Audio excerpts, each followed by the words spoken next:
Le sujet aujourd'hui, c'est un sujet très intéressant et très courant en coaching. Il y a beaucoup de clientes qui arrivent en se posant comme objectif de se débarrasser de ces défauts. Et plus on arrive vers le mois de janvier, souvent c'est des bonnes résolutions. Donc changer les habitudes. Une des bonnes résolutions généralement c'est je veux changer mes habitudes. Et la deuxième, je voudrais me débarrasser de mes défauts. Donc aujourd'hui, on va en parler. Est-ce que c'est vraiment utile? Qu'est-ce que ça veut dire un défaut? Tu peux réfléchir sur toutes ces questions-là. Alors la première question, qui est une vraie question, quand on dit mes défauts, la première question de se poser, c'est au dire de qui? Quand je dis que être curieuse, c'est un défaut, est-ce que c'est moi qui le pense ou est-ce que c'est quelqu'un d'autre qui me l'a dit?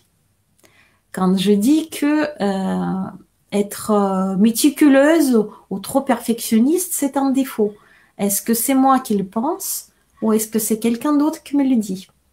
Parce qu'il faut juste se rendre compte et puis être consciente qu'il y aura toujours des personnes qui trouveront dans notre caractère, dans nos comportements, dans notre mode de fonctionnement, des choses qui ne leur conviennent pas. Par rapport à la carte du monde des autres personnes, notre comportement ou notre caractère peut avoir des défauts, mais c'est de leur vision à eux. Donc la première question, et c'est une vraie question, est souvent importante à se poser, et surtout pour les femmes qui souvent écoutent les autres beaucoup plus que les hommes, est-ce que le défaut, que j'appelle un défaut, est-ce que c'est quelque chose que moi je considère comme un défaut ou est-ce que c'est quelqu'un d'autre qui me le dit? Et si c'est quelqu'un d'autre qui me le dit, il faudrait peut-être se poser les questions, pourquoi cette personne-là a dit ça, et est-ce que c'est réellement important de changer quelque chose dans son propre caractère par rapport à une vision de quelqu'un d'autre? Ça veut dire quoi? Ça veut dire qu'il y a toujours un risque.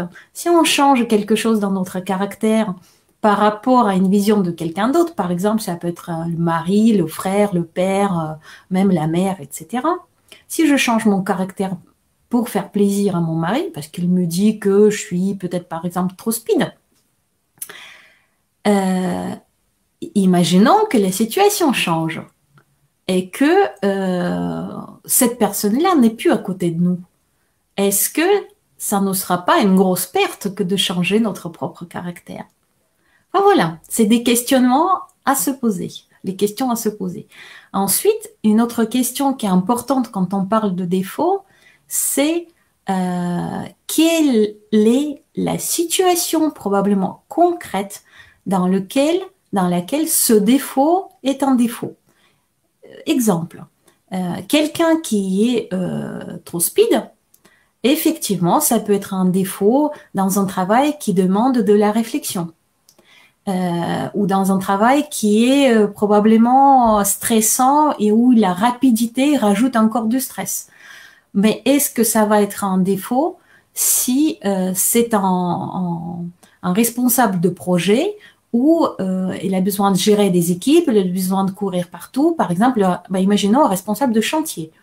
Ou pour une femme, qu'est-ce que ça peut être? Ça peut être la même chose en même temps. Donc, chaque trait de caractère, que je n'appellerai pas défaut, mais un trait de caractère, ce sont des choses qui peuvent être réellement gênantes dans certaines situations, et puis probablement, au contraire, ces mêmes traits de caractère peuvent être très bénéfiques et positifs dans d'autres situations. Donc, la deuxième question, c'est dans quelle situation c'est un défaut et dans quelle autre situation ça peut être considéré comme avantage. Exemple qui m'a été donné pas plus tard qu'aujourd'hui, quelqu'un qui est très calme, tranquille et réfléchi, effectivement, si c'est un commercial, ça peut être un défaut. Si c'est un scientifique, bah, c'est un avantage. Donc, toujours cette vision, est-ce que ça ne peut pas être un avantage et dans ce cas, dans quelle situation? Alors après, il y a une vraie question, est-ce qu'on s'accepte avec nos défauts? Donc, si les défauts nous gênent vraiment et qu'on n'arrive pas à s'accepter avec ces traits de caractère, et ben, il est probablement beaucoup mieux de s'en débarrasser.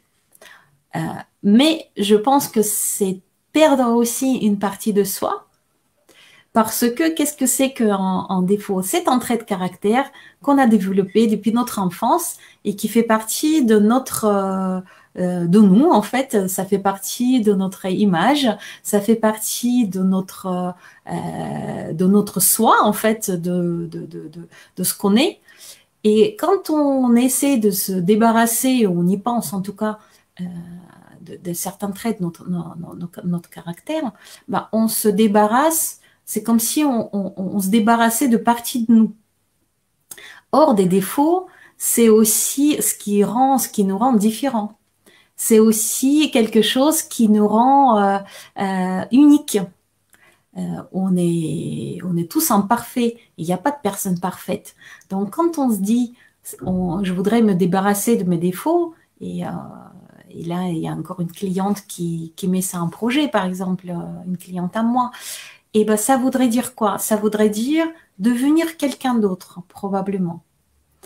Si on ne parle que de modifier légèrement l'utilisation de nos traits de caractère, si on ne parle que de modifier légèrement nos comportements, c'est une chose.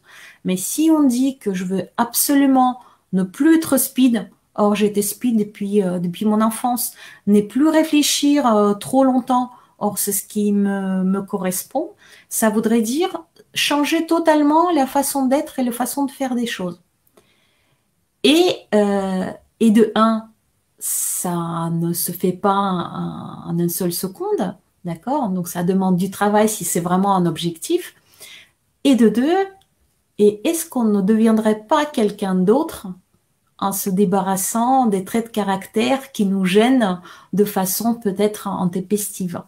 Il y a certaines choses dont on veut se débarrasser en étant par exemple jeune ou dans certaines situations professionnelles. Et puis finalement, ces mêmes traits de caractère, il se peut que quelques années plus tard, on serait contente de les avoir, de les chérir même parfois, et ben parce qu'on comprendra quel était vraiment réellement le sens de ce qu'on possède en soi. Et il y a autre chose qui est aussi important à dire, c'est qu'en coaching, on travaille très rarement sur je voudrais me débarrasser de tel ou tel trait de caractère, de tel et tel défaut. Hein. On va travailler plutôt sur des talents. Pourquoi on va s'orienter vers quelque chose qu'on n'a pas ou qu'on ne veut pas avoir, plutôt que s'orienter vers quelque chose qu'on a déjà? Donc l'objectif des coachings, c'est souvent d'orienter la personne, de changer en quelque sorte son objectif, et au lieu de dire je veux me débarrasser de mes traits de caractère que j'aime pas, on va chercher quels sont les traits de caractère qui peuvent être vraiment des avantages, qui peuvent être des talents, et on va essayer de les amplifier. On va travailler ce qu'on possède déjà au lieu de se focuser sur des choses qu'on n'a pas ou qu'on a envie de ne plus avoir. Et ça va vraiment ouvrir tout un champ de possibles parce qu'on possède déjà dans notre caractère tout ce qu'il faut pour réussir notre vie ou nos projets de façon qu'on l'entend par rapport à nos traits de caractère, par rapport à ce qu'on possède déjà. Et en fait, on n'a pas du tout besoin de se focuser soit sur ce qu'on ne possède pas, soit sur des choses qu'on voudrait changer, qu'on voudrait éliminer en quelque sorte de notre caractère et de notre façon d'être. Voilà, donc j'espère que ces petits éléments étaient intéressants pour vous. C'était vraiment utile, je pense, que j'en parle parce que effectivement, juste avant les fêtes, les bonnes résolutions portent souvent sur des changements un peu comme ça drastiques, hein, changements d'habitude ou changements de caractère. Et ce n'est pas forcément l'orientation la plus utile qu'on peut avoir pour le coaching ou pour le travail sur soi, ce qu'on appelle. Donc, et les questions, comme je disais, à se poser, c'est qui dit que c'est un défaut? Est-ce que c'est moi qui le pense ou est-ce que c'est les autres qui le pensent ou le disent? Est-ce que c'est un défaut qui est plutôt un comportement dans certaines situations? Donc, est-ce que je peux changer des situations? Est-ce que je peux me comporter différemment dans certaines situations? Et du coup, j'ai plus rien d'autre à changer. Est-ce que je m'accepte? Est-ce que j'accepte que ça fasse partie de moi? Et de quelle façon je peux utiliser probablement ces mêmes traits de caractère de façon positive. Et puis évidemment, autre chose, c'est comment on peut développer plutôt ces talents, des choses qu'on possède déjà en propre et dont on est souvent conscient, parfois même inconscient, pour avancer dans les projets. Voilà, c'était un petit live comme ça, inspiré par des questions de mes clientes, encore une fois, de discussion. J'espère qu'elle vous a plu et je vous souhaite de très très bonnes fêtes de Noël parce que c'est le dernier live avant Noël. À moins que j'en fasse encore un peu pistif, un peu surprise, certainement, peut-être.